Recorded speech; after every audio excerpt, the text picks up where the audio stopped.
Assalamu alaikum dear students, and welcome to the 23rd lecture of the KIPS Distance Learning Program Current Affairs Newspaper Roundup session. I am your host Shahrukh Ghani, and the topic for today is going to be what are the stakes and the roles of the regional powers in the Afghan peace process.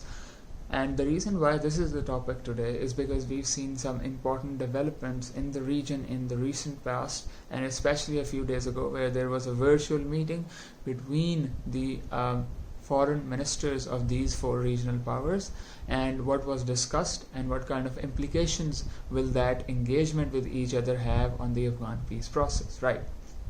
So before we get into that, let's have a review. On 29th February 2020, the Afghan Taliban through Mullah Brother and the US government through their special ambassador to Afghanistan, Zalmay Khalilzad, signed a historic peace deal. Now that peace deal was meant to pave the way for a future Afghan-led, Afghan-owned, intra-Afghan dialogue that leads to a sustainable, peaceful solution in Afghanistan that leaves behind a legitimate and universally recognized government in Afghanistan that could help end the continuous cycles upon cycles of violence on Afghan soil. One of the important requirements of that peace agreement for it to materialize was that the US said that there would be a massive prisoner exchange between the Afghan government and the Afghan Taliban.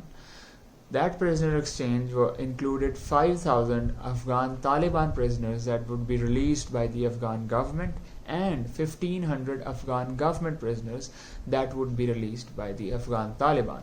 Now that was agreed between the United States and the Taliban delegation at the peace summit. However, the Ashraf Ghani government completely refused to agree to those terms because it felt that the Taliban prisoners that it held were one of its main bargaining chip, and if it were to give up that bargaining chip so easily at the whims of the United States, it would be in a dire loss situation, and the Taliban could potentially run down Kabul and topple the government within weeks when the United States finally decides to leave.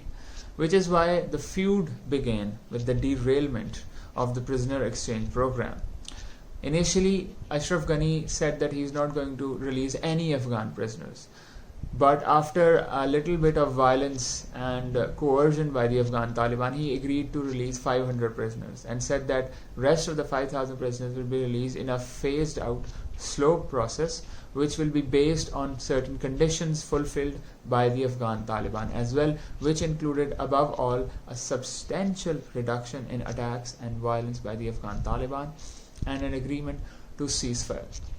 However, another important development further muddled the waters of the Afghan peace process, which was the contested results of the Afghan national presidential elections.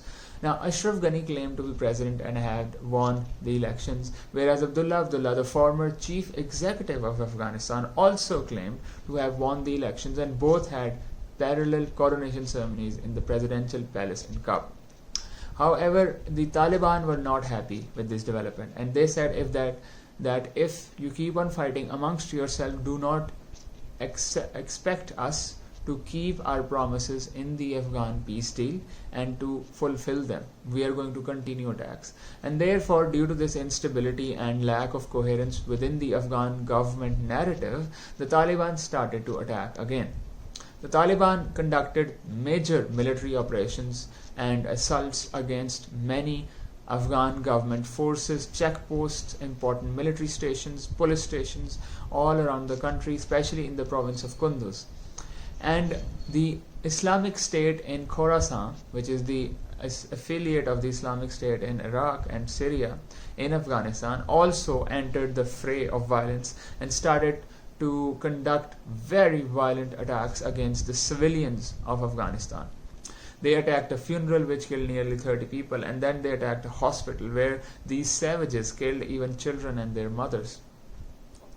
In response to the uptick in violence by the Afghan Taliban, Ashraf Ghani announced a retaliation by the Afghan forces and directed all the Afghan army, the Afghan National Army, to conduct major retaliatory action against the Taliban. The Taliban replied in kind, and they said that if the Afghan government is going to retaliate, we're going to massively increase our violence and attacks, and the ceasefire and the peace deal are in the past. That is when the Taliban started to attack civilian targets as well. They attacked a mosque which killed 30 people, and the civilian casualties in this year 2020 have been higher than they have been in 2019 and 2018. In the last month alone, the civilian casualties of the violence in Afghanistan was more than 200. Very, very sad. So in all of this aftermath, in the increased violence that has threatened the 29th February peace agreement and the temporary ceasefire between the Afghan government and the Taliban, there was a virtual meeting between the foreign ministers and foreign ministry representatives between 4 important regional powers, which is Pakistan, Iran, China, and Russia. Now, they discussed in detail the Afghanistan quagmire and what needs to be done. After the meeting was concluded, the representatives of each government independently urged all the groups in the Afghan peace process to agree to a ceasefire to reduce the rapid violence that was going on in Afghanistan, and to initiate an intra-Afghan dialogue for a sustainable political solution. Now, each power among these 4 regional powers has an important stake in the Afghan peace process. Before we talk about the stake of each powers, I want to read an extract from yesterday's newspaper about what happened in that virtual meeting. So, some of the attacks, and these are the attacks due to the increased violence in Afghanistan going on right now. Some of the attacks, including the one on a maternity hospital in Dashti Barachi area of Kabul city on May 12, have been attributed to the militant Islamic State group or Daesh. Now, this is quite clear that the Daesh, the Islamic State group, is also taking advantage of the ongoing violence in Afghanistan and trying to gain more ground through its nefarious and violent actions. Right. So the Afghan President Ashraf Ghani, in a major setback to the peace process, however, ordered resumption of offensive operations against Taliban. Responding to Kabul's announcement, Taliban last Wednesday said that they were fully prepared to counter the offensive by Afghan forces. From now onwards, the responsibility of further escalation of violence and its ramifications shall squarely fall on the shoulders of the Kabul administration. Now, that is what the Taliban believe, and it is quite clear that they are completely ready to increase violence, which is quite clear from these 2 important headlines, as you can see. Attacks are continuing, and these attacks are dealing more and more civilian casualties. Now, moreover, this piece reads that Afghan sides, now this is what the virtual meeting between the 4 regional powers concluded, that the Afghan sides should focus on real and sincere solution of the issue. Solution of the Afghan issue lies in implementation of the Doha Accord with avoidance from creating further hurdles. The prisoners' release process should be completed and the intra-Afghan negotiations should start. As I mentioned earlier, the prisoner release process is one of the major hiccups in the realization of the intra-Afghan dialogue, which would lead to an intra-Afghan peace process. Now, the quadrilateral meeting called for immediate ceasefire, support the initiative of UN Secretary General Antonio Guterres for universal ceasefire, and call for a simultaneous declaration of a comprehensive ceasefire throughout Afghanistan as agreed upon parties to the conflict.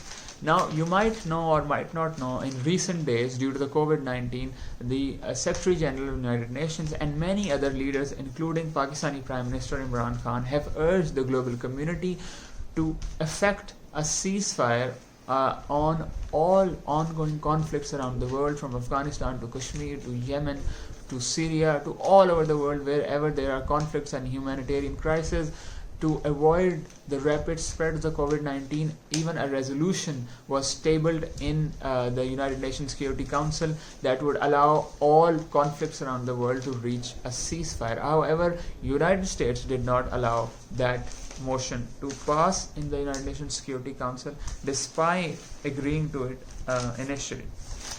Anyhow, now let's look at what are the important stakes of these regional powers in the Afghan peace process, which has urged them over and over again to form this quadrilateral group to put more pressure on Afghan sides and on the United States to effect a sustainable political solution in Afghanistan. Now, first of all, Afghan peace process is very essential to bring peace in the region, to remove violence from Afghan soil, which has been having a catastrophic effect in the entire region and has been exported all over the region in Central Asian countries such as Tajikistan, in China's Xinjiang province, in Pakistan and in Iran. Furthermore, the Afghan peace process is important to allow a regional consensus against the Islamic State group in Khorasan and to try to eliminate it with joint efforts. Moreover, an important angle to the Afghan peace process that concerns these four powers, Iran, Pakistan, China and Russia, are the regional energy projects from which all of these powers stand to benefit majorly. So what are these regional energy projects? For example, the Tapi gas pipeline, which is the Tajikistan, Afghanistan, Pakistan and India pipeline, and the Kasa 1000 pipeline, and the Iran-Pakistan pipeline. All of these important regional energy projects which have the potential to bring substantial socio-economic development and prosperity in this entire region hinge upon Afghan peace. Moreover, the Belt and Road Initiative and the China-Pakistan Economic Corridor are at the center of Chinese economic diplomacy in this region, but it is consistently being threatened by violence and a lack of peace on Afghan soil. Now remember, for CPEC to realize its full potential, it must become a gateway for Central Asian energy to access the warm waters of the Arabian Sea and allow the Central Asian republics to export their massive energy reserves to the rest of the world and bring prosperity. Now, the only route that they have to access warm waters and have the ability to exploit their massive energy resources is through the CPEC, through the Gwadar port. And for them to access Pakistan's CPEC route, they need to pass the narrow strip of Wakhan corridor in Afghanistan, which is quite naturally drenched in violence and does not have the conducive environment for this project to unfold. Moreover, Russia and China want to include Afghanistan as a permanent member into the Shanghai Cooperation Organization as well, and that is because Russia, China, Pakistan and Iran want to create a security parameter in this entire region to end violence, to end terrorism and to bring socio-economic prosperity and peace to this region in a joint multilateral effort that would create an economic bloc in this region similar to what has been achieved in the European Union case. Moreover, one important consideration for China and Russia is the continuous presence of American troops and American military in their backyard, which is a source of threat for Chinese security and Russian security, which is why they are very adamant to end the violence in Afghanistan, to ensure an Afghan political settlement that would ensure the removal of American troops from Afghanistan once and for all.